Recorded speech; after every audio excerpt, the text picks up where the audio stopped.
پتنگ بازی کسی کا شوق بنی تو کسی کی جان کی دشمن۔ حال ہی میں ایک نوجوان نے اپنی جان گنوائی۔ یہ پہلا واقعہ نہیں ہے، ہم برسوں سے سنتے آ رہے ہیں ایسی دردناک افسوسناک خبریں۔ سوال یہ ہے کہ کیا کوئی ایسی پروڈکٹ مارکیٹ میں ایگزسٹ کرتی ہے جو کہ as a defence mechanism act کرے بائکرز کے لیے اور ان کو اس قسم کے حادثات سے محفوظ رکھیں؟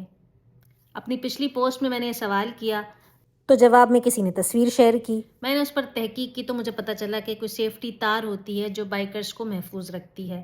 میں نے تھوڑا اور سرچ کیا تو مجھے پتہ چلا کہ 8 سال پہلے جے پور میں ایک سریش صاحب تھے، وہ سفر پر جا رہے تھے اپنے بچے کے ساتھ بائک پر، اور ان کے بچے کی جو موت ہے وہ اسی قسم کے حادثے میں ہو گئی تھی۔ اس کے بعد انہوں نے یہ ایک ڈیفینس میکینزم جو ہے وہ ڈیولپ کیا۔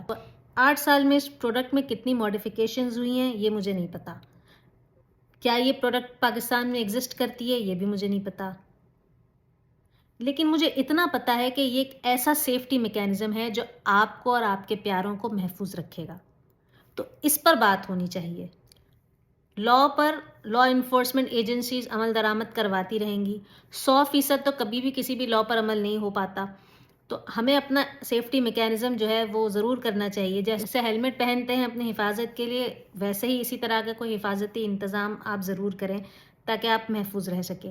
جب بلٹ پروف جیکٹس ہو سکتی ہیں، فائر پروف سوٹس ہو سکتے ہیں، تو پتنگ بازی سے جو ہے وہ بچنے کے لیے کیوں کوئی حفاظتی اقدام نہیں ہو سکتا؟ اس پر ضرور سوچنا چاہیے، اور آپ کے پاس بھی اگر کوئی معلومات ہو تو ضرور شیئر کریں۔ ہم صرف اتنا کر سکتے ہیں کہ آگاہی پھیلا سکتے ہیں۔